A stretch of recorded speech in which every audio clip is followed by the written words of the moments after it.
Avivamento.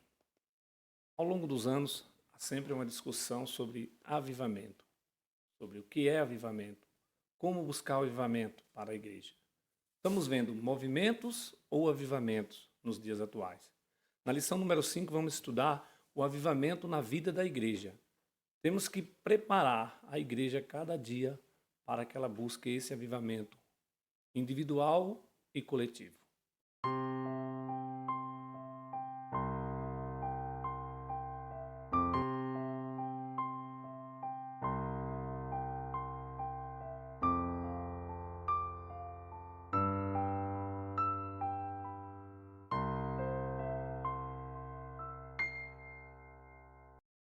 Pai do Senhor Jesus, meus irmãos, uma boa semana a todos. Estamos nós aqui para gravarmos a pré-aula número 5, fala do avivamento na vida da igreja.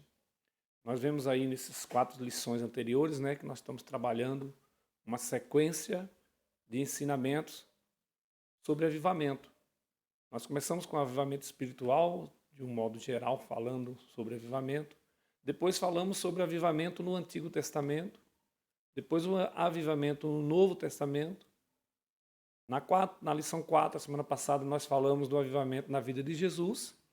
E na lição 5, hoje, nós vamos falar do avivamento na vida da igreja.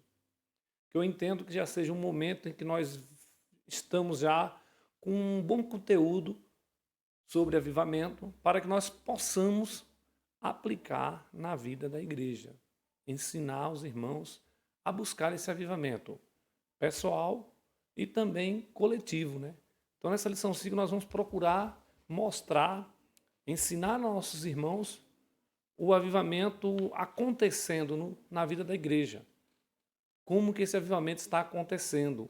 Como que esse avivamento pode ser desenvolvido, Ser mostrado, ser ensinado, ser vivido. Então, nessa lição 5, nós vamos estudar bastante sobre o avivamento na vida da igreja. Nós temos aqui o texto áureo e todos foram cheios do Espírito Santo e começaram a falar em outras línguas, conforme o Espírito Santo lhe concedia que falasse. Atos 2, verso 4. Nós estamos aqui no texto mais conhecido do Novo Testamento sobre avivamento. Nós sabemos que o derramamento do Espírito Santo foi profetizado por Joel, que iria acontecer, e isso foi concretizado ali em Atos dos Apóstolos, capítulo 2, quando estavam todos reunidos ali no cenáculo, e veio o derramamento do Espírito Santo. E nessa lição nós vamos poder entender um pouco como aconteceu isso, vamos aprender um pouco mais sobre avivamento, ver o avivamento na igreja primitiva, como ele ocorreu, e como está hoje, fazer uma comparação, como está na igreja atual. A verdade prática, ao longo dos anos, a igreja experimenta avivamentos por meio do batismo no Espírito Santo e da atualidade dos dons espirituais. Nós estamos vendo que, ao longo dos anos, vem sempre acontecendo avivamentos na vida da igreja. E esses avivamentos ele vem acontecendo e vem sendo mostrado ao mundo através do Espírito Santo conduzindo a igreja e com a atualidade dos dons, Sempre tendo os dons espirituais como uma base e falar em outras línguas como uma evidência do batismo com o Espírito Santo e do avivamento na igreja, Nós vamos estudar na lição próximas aí sobre esse avivamento ao redor do mundo, Então vai vir avivamentos aí que nós vamos estar falando de vários séculos que tiveram os avivamentos. Então não vou adiantar esse lado, vou deixar para a lição mesmo que vai falar disso. Eu quero pedir ao professor também que dê uma ênfase legal mesmo à leitura bíblica diária. Porque a leitura bíblica diária é um complemento para a nossa lição. O aluno que faz a leitura bíblica diária, quando ele chega na sala de aula, provavelmente ele já vai estar com uma noção sobre aquele assunto bem mais ampla dentro da Bíblia, E aqui eu coloquei a leitura bíblica diária semanal, que está na nossa revista. Segunda é Jesus ensinava, pregava e curava as enfermidades, Mateus 9:35. Terça, o batismo no Espírito Santo é para os salvos, Atos 2, 38, 39. Na quarta, Jesus cooperava com os discípulos na pregação, Marcos 16, 20. Na quinta, a perseverança e fidelidade dos primeiros crentes, Atos 2:42. Na sexta, a comunhão e assistência social na igreja primitiva, Atos 2:44, 45. No sábado, quando fizer a obra, fazei tudo para a glória de Deus. 1 Coríntios 10:31. Então é a nossa leitura bíblica diária, que temos que incentivar os nossos alunos, professores, incentivem. Incentive seus alunos, comecem a cobrar deles alguns versículos, que eles venham ler durante a semana esses versículos que está aí exposto na lição, para nós termos um melhor entendimento na hora da lição, ele ajudar até o professor, né, com um subsídio maior que está dentro da Bíblia, né? A leitura bíblica em classe, que se encontra no livro de Atos 2, do verso 1 ao 13, que eu não coloquei nos slides, mas na revista todo mundo tem, né? Que é ali a descida do Espírito Santo no Atos dos Apóstolos. Com certeza todos os professores farão essa leitura bíblica em classe, que é muito importante também, para que o aluno venha ter mais uma afinidade com o assunto. É bom colocar os alunos para fazer essa leitura, porque assim, sabemos que cada professor tem seu método, mas eu penso assim, se nós colocarmos os nossos alunos para fazer a leitura, cada um lê um versículo, vai desenvolver esse aluno. Na hora que ele tiver uma oportunidade na igreja, sabemos que a escola dominical é um lugar de aprendizagem. Então, quando ele tiver a oportunidade da igreja, ele vai ter uma facilidade maior de fazer uma leitura, de expor um versículo. Por quê? Porque na escola dominical ele fez. Agora, se nós, os professores, ficarmos fazendo essa leitura, nós vamos tirar dos alunos essa oportunidade de fazer esse treinamento, de quebrar essa timidez. Então, é importante também, professor, que a leitura bíblica em classe seja feita coletiva. Cada um faça um versículo para que possa ali ser também um modelo de aprendizado para aqueles novos convertidos, né, que estão na igreja. Objetivos da lição: expor a realidade do batismo com o Espírito Santo e o público-alvo. Examinar o dinamismo da igreja apostólica e demonstrar a importância de um ministério ungido para os dias atuais. Esses três objetivos aqui vai nos mostrar dentro da lição como que a partir do avivamento acontece, né? Em que acontece o batismo, qual é o público-alvo, por que a igreja apostólica era a igreja dinâmica, avivada, e demonstrar a importância do ministério ungido para os dias atuais. Então nós vamos ver nesses três objetivos dentro dessa lição, para nós entendermos melhor o avivamento na vida da igreja. Introdução. Nos primórdios da igreja, o povo de Deus era avivado e caminhava sob a direção do Espírito Santo. Por isso, nessa lição, estudaremos o papel do enchimento do Espírito Santo no avivamento primitivo. Analisaremos o aspecto dinâmico da igreja e, finalmente, teceremos algumas considerações quanto ao dinamismo avivado da igreja primitiva para os dias atuais. Irmão, nós sabemos que a igreja primitiva é um modelo. Nós tomamos como um modelo de avivamento, tomamos como modelo de uma experiência de igreja, uma igreja que estava se iniciando, mas que ela teve uma estrutura ali bem formada por Jesus durante os 3 anos de ministério. Então Jesus deixou uma igreja bem estruturada ali e avivada. E nós analisamos esses aspectos dessa igreja e temos que aplicar nos nossos dias.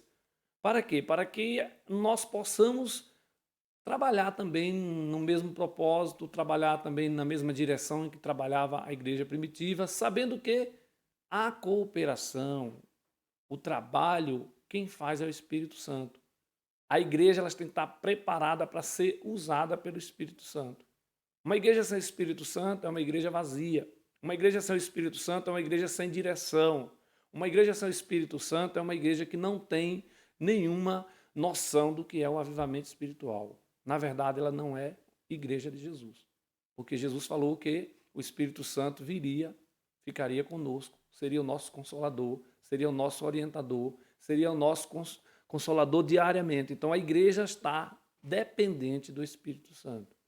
Sem Espírito Santo não tem igreja. Entendemos que o batismo no Espírito Santo e o público-alvo. Qual era o público-alvo para o batismo com o Espírito Santo na igreja primitiva? Primeiro, um chamado abrangente de Jesus. A primeira condição para receber o batismo com o Espírito Santo é passar pela experiência da salvação mediante o arrependimento, passando a crer no Evangelho, Marcos 1,15. A segunda condição é obedecer a Deus e a terceira condição é santificar-se. Primeiro, Para que a pessoa pudesse receber o batismo com o Espírito Santo, a pessoa tinha que ser salva. Tinha que acreditar em Jesus, converter-se dos seus maus caminhos, se arrepender dos seus pecados, crer no evangelho da salvação, e a partir desse momento a pessoa é emergida na igreja de Jesus. E a partir desse momento também ela passa a receber o Espírito Santo. Ela recebe o Espírito Santo, depois ela recebe o batismo com o Espírito Santo, que é como se fosse uma força, como se fosse um reforço para ela trabalhar, para ela fazer a obra de Deus. Mas tudo isso, se não crer, se não obedecer, se não santificar-se, nada vai acontecer. Se a pessoa aceitar Jesus, ficar dentro da igreja a vida inteira, aceitou Jesus, está ali naquela vidinha monótona, não busca, não se santifica, não obedece, ela vai ficar dentro da igreja, é um membro da igreja, mas ela não vai fazer parte deste corpo que vai receber o batismo com o Espírito Santo. Por quê? Ela não está preenchendo os requisitos que é necessário para receber do Senhor o batismo com o Espírito Santo, que é crer em Jesus, que é santificar-se, que é obedecer a palavra de Deus, obedecer a Deus, buscar a presença de Deus, trabalhar com o propósito para a obra de Deus. Porque também temos que entender, as pessoas não podem buscar o batismo com o Espírito Santo, o revestimento do Espírito Santo para seu bel prazer, para se aparecer, como nós vemos nos dias atuais, muitas pessoas se aparecendo. Não, o batismo com o Espírito Santo, os dons espirituais para a igreja, é para que a igreja venha trabalhar na obra de Deus, para que a igreja venha ser uma igreja avivada, é para que a igreja venha mostrar a diferença. Nós vamos ver mais na frente aqui a diferença que era da igreja primitiva para os judeus antes da igreja. Segundo, a promessa é para todos os salvos. O primeiro a receber essa manifestação sobrenatural do Espírito Santo foram os apóstolos, que salvos se reuniram no cenáculo para perseverar em oração, e de repente o Espírito foi derramado sobre todos os que estavam reunidos. Pedro diz que a promessa diz respeito a vós, aos vossos filhos e todos que estão de longe. Então, qual foram os primeiros a receber o batismo com o Espírito Santo? Foram os apóstolos. Foi a igreja que Jesus formou. Ela estava reunida. Nós vemos ali no advento, quando Jesus foi assunto ao céu, tinha cerca de 500 pessoas. A Bíblia relata. Mas quando nós vamos lá para o cenáculo, a Bíblia diz que só 120 receberam o batismo com o Espírito Santo. Onde ficaram essas outras pessoas? Por que não receberam? Porque ela não estava dentro dos parâmetros, dos requisitos que Jesus ali anunciou para receber o batismo com o Espírito Santo. Que é o que nós vemos no tópico passado aí. Não creram, desviaram-se da fé, não obedeceram à palavra de Jesus. Qual era a palavra de Jesus? Ficar em Jerusalém, até que do alto seja revestido de poder. Não ficaram unânimes em oração, não tinha ali um comprometimento com a igreja. Então essas pessoas ficaram para trás. Jesus tem compromisso com a palavra dele. Jesus tem compromisso com a obra dele. Quem quer ficar para trás, Jesus deixa ficar para trás. Então, para que eu e você, como salvo, possamos receber o batismo com o Espírito Santo, possamos estar avivados, fazer uma obra, para Deus, para glorificar o nome de Deus, temos que crer, obedecer e viver, Porque tem muita gente também que não vive o avivamento. Terceiro, nós vamos falar sobre o engano dos sensacionistas. Essa corrente, sensacionista, irmãos, me desculpem. Essa corrente teológica reformada, junto com algumas igrejas históricas, afirmam que o batismo com o Espírito Santo era só para a igreja primitiva dos dias dos apóstolos. Sabemos que essas experiências são vivenciadas ao longo da história da igreja, chegando com muita força aos nossos dias. Primeiro, nós temos que entender por que foi necessário a igreja de Jesus receber o batismo com o Espírito Santo depois da subida de Jesus ao céu. Enquanto Jesus estava na terra, Jesus estava fazendo a obra, montando ali, formando a igreja, ensinando, pregando, curando, as pessoas. Jesus estava ali à frente da igreja, formando ela. Então não havia necessidade. Os apóstolos até tinham recebido alguns trabalhos específicos a fazer, tinham recebido o Espírito Santo, tinham curado enfermos, tinham expulsado demônios, mas Jesus não estava ali. Nós percebemos que durante 400 anos não houve nenhuma manifestação de Deus em Israel. Então como que estava o povo de Israel? O povo estava vivendo de lembranças e vivendo do seu jeito, do jeito que cada um pensava que podia fazer. E muitos queriam fazer as coisas para se aparecer, muitos queriam fazer as coisas para o seu próprio benefício. Não havia mais milagres, sinais, prodígios, não acontecia mais nada que viesse da parte de Deus para impactar o povo. Aí chegou Jesus. Jesus chegou mediante todos esses acontecimentos aí, que não tinha mais nada de sobrenatural acontecendo. Começou o seu ministério ali, fazendo o milagre da transformação do vinho, e ali foi fazendo, né, o seu trabalho, a qual ele foi enviado pelo Pai. Curando enfermos, pregando o evangelho do reino de Deus, anunciando as boas novas de salvação, expulsando demônios. Então ali Jesus começou a fazer uma grande obra, começou a ser visto, a ser analisado pelos outros. Quando Jesus foi assunto ao céu, aí a igreja ficou. Qual era a dúvida daquele tempo? Será que a igreja vai conseguir mostrar, fazer os mesmos sinais que Jesus fez? Ou se ela vai morrer também, ficar pelo caminho? Então, com a descida do Espírito Santo, com o batismo com o Espírito Santo, a igreja recebeu esse reforço, recebeu o Espírito de Deus para continuar fazendo os mesmos sinais que Jesus fez. Foi tanto que ele disse, vocês farão sinais maiores do que o que eu fiz. Porque ia acontecer milagres maiores.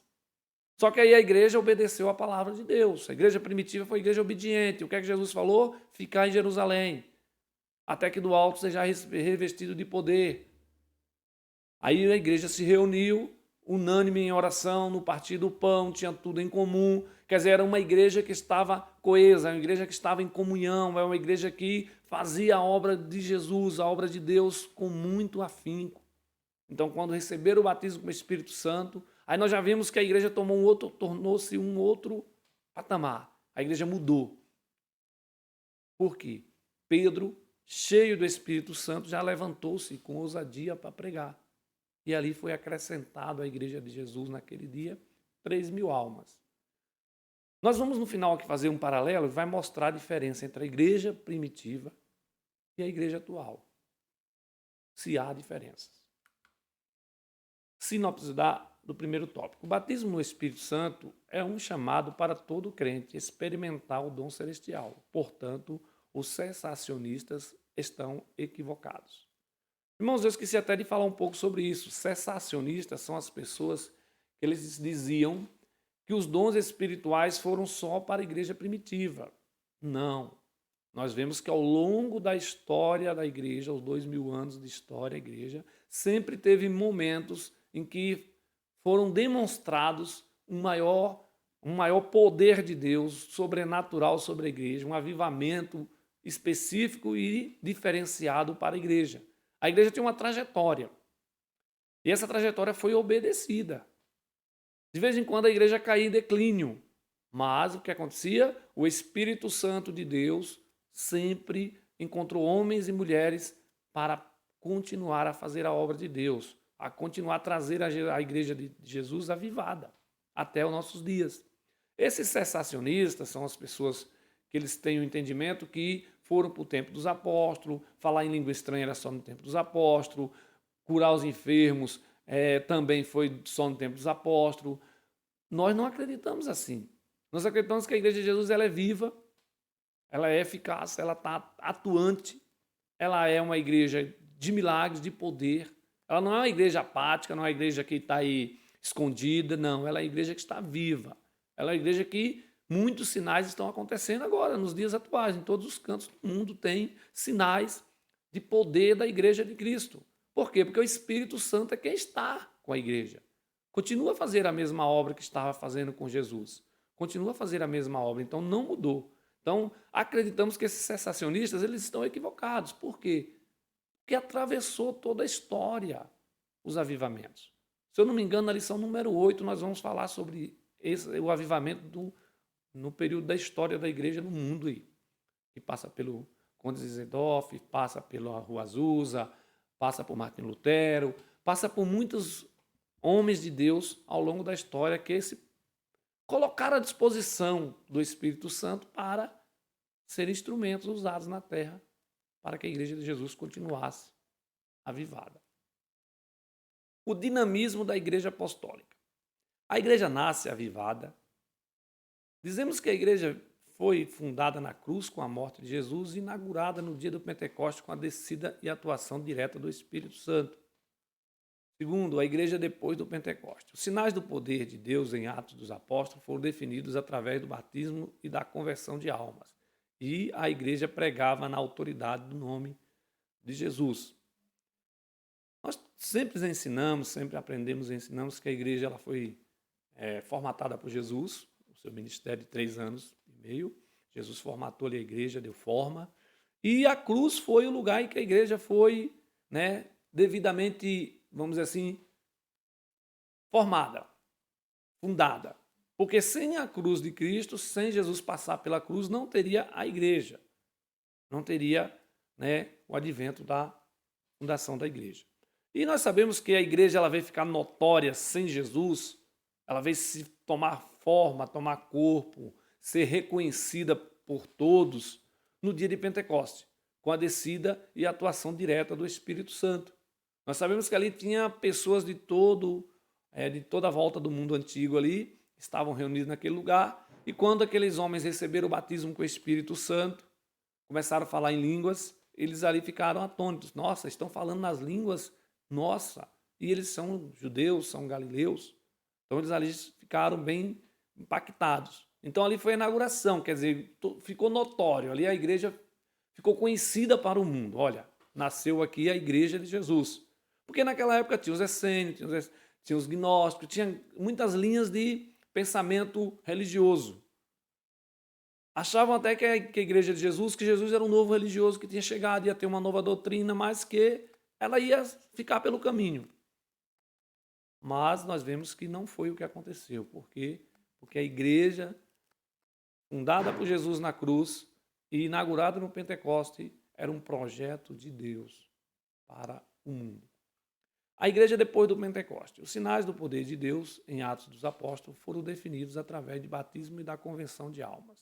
E a igreja pregava na autoridade do nome de Jesus. Enquanto Jesus estava, Jesus estava comandando a igreja, ele estava na terra, conduzindo ali a formação da igreja, tudo passava por Jesus. Salvo engano, alguns momentos em que Jesus autorizou os apóstolos, aos 70, autorizou os apóstolos a fazer alguns trabalhos específicos, tudo girava em torno de Jesus. Quando Jesus foi assunto ao céu, ele morreu, ressuscitou ao 3º dia, foi assunto ao céu, aí veio o momento da igreja mesmo andar, vamos dizer assim, só, para os visíveis, para o mundo visível. Mas sabemos que a igreja não estava só, a igreja estava com o Espírito Santo. A igreja tinha o Espírito Santo como seu líder, seu guia, aquele que ia fazer a obra, que ia estar conosco todos os dias fazendo a obra. Então ali a igreja começou a avançar. E o interessante é que característica para a igreja avivada, irmãos, a gente quer barulho. Característica para a igreja avivada, a gente quer movimento. Como até um amigo meu falou, quer música alta, quer se emocionar. Mas a igreja primitiva ela não tinha esse perfil. Qual era o perfil da igreja primitiva? Que nós temos como a igreja avivada, como a igreja de um exemplo de o que é avivamento, era um perfil de unânime em oração, obedecia a Deus, tinha tudo em comum, era uma igreja que tinha uma obra social, era uma igreja que se preocupava com o próximo, era uma igreja que estava coesa quanto à doutrina, não tinha divergências maiores sobre a doutrina. Era uma igreja que estava caminhando com o Espírito Santo, sendo conduzida pelo Espírito Santo, mas estava trabalhando no nome de Jesus. Era uma igreja que pregava Jesus, como nós vimos na primeira pregação de Pedro falando, olha, esse Cristo que vocês mataram é o que ressuscitou, é o mesmo que está fazendo essa obra, é o mesmo que fez esse milagre. ali quando foi em Atos 3, né? Quando ele entrou ao templo ali, que curou aquele coxo. Então nós vemos que ali é a atuação da igreja. Nós vemos ali que a igreja, depois do Pentecoste, ela foi uma igreja cheia de poder. E poder não simboliza barulho, poder não simboliza grito, poder não simboliza movimento, não. Poder é atuar, é fazer as coisas certas, no momento certo. E glorificar o nome de Deus. Não adianta eu buscar poder, ser cheio do Espírito Santo, começar a ser usado por Deus, pelo Espírito Santo, para fazer obras no nome de Jesus, e o meu ego está cheio de mim mesmo, achar que aí eu posso, eu faço. Isso não é avivamento. Isso é movimento que vive em torno de homens. Nós vemos muito disso no mundo nos dias atuais, né? A sinopse do segundo tópico é: a igreja do Pentecoste nasceu avivada e permaneceu avivada. Isso explica o poder e dinamismo desta igreja. Percebe que a igreja nasceu no poder do Espírito Santo, viveu neste poder, viveu na presença de Deus, obedecendo a Deus. Por isso que ela foi dinâmica, por isso que ela foi uma igreja atuante, por isso que ela foi uma igreja que em pouco tempo fez muita coisa. Por quê? Porque ela tinha ali direção certa. Ela não teve no princípio desvios, não. Ela veio ter desvios muito tempo depois. Mas, mesmo com os desvios, teve uma igreja que continuou caminhando reto. Continuou caminhando na presença de Deus. Nós sabemos que até os dias de hoje. Tem igrejas que estão com desvios? Tem. Mas tem as igrejas que estão no caminho correto, ensinando a palavra de Deus, pregando o evangelho da salvação, pregando o arrependimento, pregando Jesus Cristo como Salvador. Isso é igreja avivada. Um ministério ungido para os dias atuais. Na unção do Espírito Santo, a pregação cristã deve ser acompanhada de poder, sinais, milagres, curas e demônios sendo expulsos, com a finalidade de alcançar a salvação de vidas. Autenticado por Deus, o trabalho da igreja deve receber o selo de aprovação de Deus mediante os sinais que seguem os que crêem.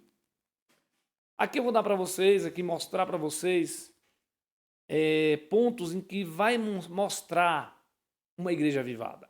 Quando que mostra que essa igreja está avivada?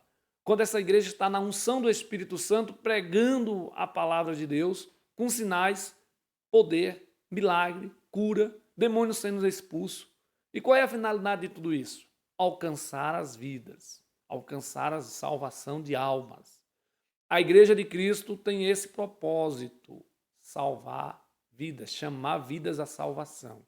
E para isso Jesus enviou o Espírito Santo, para isso Jesus nos capacitou, nos encheu de poder, nos encheu de unção, para nós fazermos esses milagres, em nome de Jesus, para expulsarmos os demônios, para nós aprendermos a mostrar que a igreja de Deus é uma igreja de poder.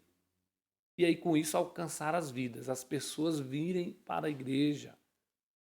Porque a gente hoje quer inventar coisas para chamar as pessoas para a igreja. Mas quando a igreja está avivada, quando a igreja é avivada, quando a igreja está cheia de Deus, é as pessoas que são atraídas a vir à igreja pelo poder de Deus, pelas curas, pelos milagres. Porque tudo isso é feito para chamar a atenção das pessoas incrédulas a vir, a ouvir a palavra de Deus e ali elas encontrarem o caminho da salvação. Então, os milagres, as curas não é para enriquecer ninguém, não é para deixar ninguém mais maior nem diferente de ninguém. É apenas para alcançar a salvação de novas vidas e acrescentar à igreja. Foi o que Pedro fez. Pedro, cheio de Deus, pregou e 3.000 almas aceitaram a Cristo. Autenticada por Deus. A igreja ela tem que ter autenticidade. O que é autenticidade? É quando você vai no cartório lá e você leva um documento que ainda não tem um reconhecimento e a pessoa vai lá e coloca aquele carimbo de autenticidade. A igreja de Cristo tem que ter essa autenticidade. E como que recebe a autenticidade a igreja de Jesus?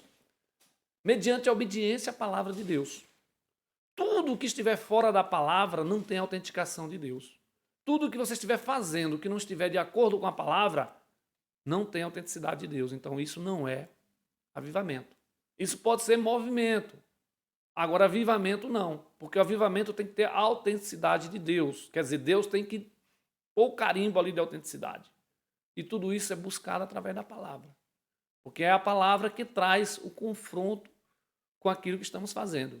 Se o que estamos fazendo está de acordo com a palavra, é a autenticidade de Deus. Se o que estamos fazendo não está de acordo com a palavra, então Deus não está autenticando aquela obra. Então, mediante esses sinais que estão fazendo, se Deus não estiver autenticando aquilo ali, estiver fora, temos que ter cuidado.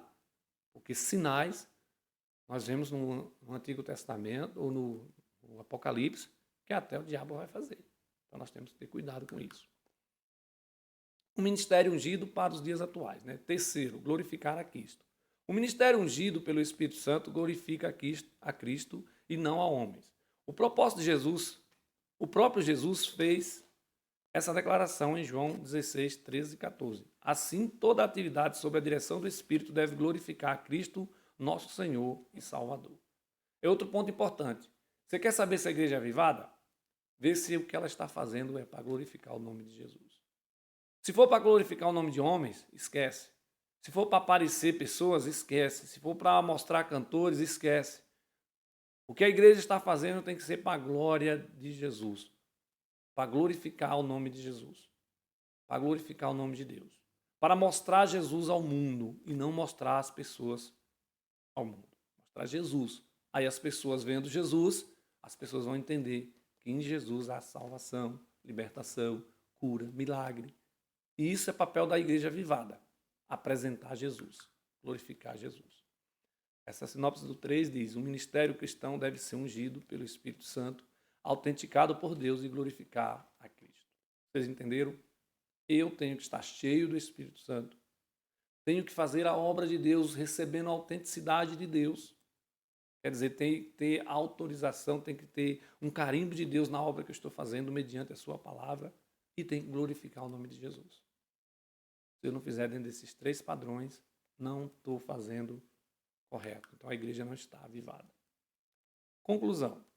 A igreja apostólica nasceu sob o avivamento do Pentecostes, debaixo do glorioso batismo no Espírito Santo, e ao longo da sua história aprendemos que a razão do seu êxito não foi o conhecimento humano de seus pregadores, membros e congregados. O que fez toda a diferença no ministério da igreja apostólica foi a unção do Espírito Santo sobre essa igreja. Não podemos deixar a chama apagar. A unção do Espírito Santo continua disponível ainda hoje. Então, irmãos, para concluirmos aqui essa lição, temos que entender o seguinte: a igreja atual ela tem que estar no mesmo padrão da igreja apostólica.